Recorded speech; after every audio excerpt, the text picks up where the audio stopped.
ఆయన సంఘములో ఉన్న వ్యక్తులు సంఘ సభ్యులకి మరి అపొస్తలుల కార్యములు 20వ అధ్యాయము 28వ వచనం ప్రకారముగా తన స్వరత్వం ఇచ్చి సంపాదించిన ఆ సంఘమును కాయుటకు దేని యందు అధ్యక్షుడిగా నిర్మించాడో దేవుడు ఆ యావత్తు మందని గురించి జాగ్రత్త కలిగి ఉండాలి.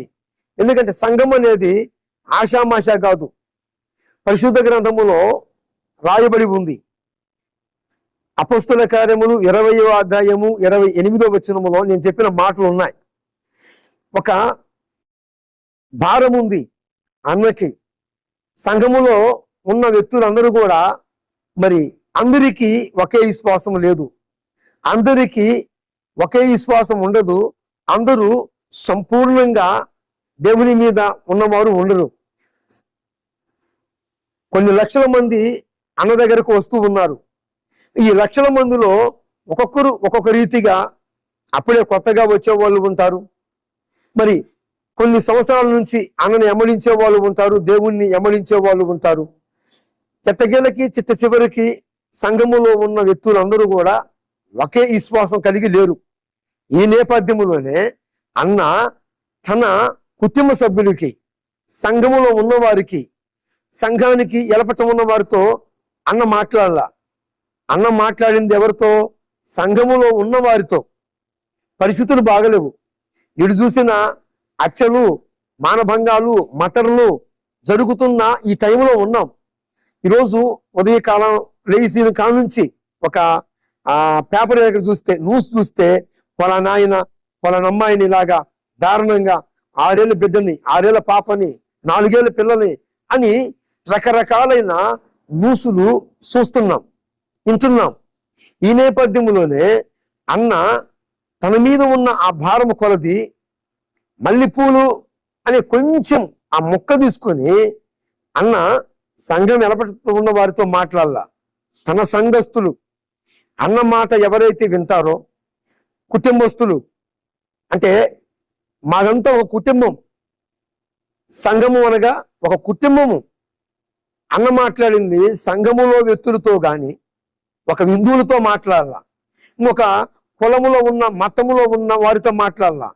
అన్న మాట్లాడింది క్రైస్తవులతో, అనగా మా యొక్క సంఘములో, మా యొక్క చర్చిలో ఉన్న సభ్యులతో మాట్లాడాడు. క్రైస్తవులు అనగా మరలా ఇతర సంఘాలలో వారితో మాట్లాడాల. నేను మాకిచ్చిన మందని మేము కాపాడుకోవాలి. కాపాడుకోవటానికి ఏమేమి ఆధారాలు, మనిషిని చెరిపేస్తాయో, ఏమేమిటి మనిషిని చెరిపేస్తాయో అవన్నీ ఎత్తి చెప్పాలి. ఒక సంఘ కాపరిగా మా బాధ్యత. ఈ నేపథ్యంలోనే ఎవరో ఒక పెద్ద ఆయన మందిరం ఎదుట మరి ఎవరో పూలు అమ్ముకునే వ్యక్తి ఉదయం నుంచి కూకుంటే, ఈ పెద్ద దైవజనుడు పోయి, అయ్యా నువ్వు ఇక్కడ కూకున్నావు, మరి ఎవరు ఇక్కడ చర్చికి వెళ్ళే వాళ్ళు కొనరు, కొద్దిగా దూరంగా పోయి అమ్ముకో అన్న మాటని అన్న ప్రస్తావించాడు. అది ఎవరికి? తండ్రి సన్నిధి మిదిస్టిసులో దైవ సేవకుణ్ణి, షాలేము రాజన్నని ఎమ్మడించే వాళ్ళు ఎందరైతే ఉన్నారో, ఎందరున్నారండి? ఒకరా ఇద్దరా? కోట్ల మంది ఉన్నారు. షాలేమన్నని ఎమ్మడించే వాళ్ళు అరాకొరా కాదు, ఏపీ రాష్ట్రంలోనే కాదు, తూర్పు, ఉత్తర, దక్షిణ నలుదిక్కుల, పరమట నలుదిక్కుల నుండి షాలేమన్నని ఎమ్మడిస్తున్నారు. సెల్ ఫోన్ ద్వారాగను, మరి జూమ్ యాప్ ద్వారాగను ప్రతి సన్నివేశాన్ని, అన్న చెబుతున్న ప్రతి మాటని, ప్రతి పత్మము ద్వారాగా, మెసేజ్ ద్వారాగా ఎంతో మంది ఈరోజు వారి వారి యొక్క సాక్ష్యములు కాపాడుకోవడంతో పాటు ఈరోజు తాగుబోతులు మారిపోయారు, ఈరోజు నరహంతుకులు మారిపోయారు, రౌడీ స్పీటర్లు మారిపోయారు, ఈరోజు కరుడుగట్టకెళ్ళిన రౌడీ స్పీటర్లు మారిపోయారు. ఎలాగా? ఎవరిని బట్టి? అన్న బోధనలు బట్టి, అందిస్తున్న వాక్య సందేశాలను బట్టి.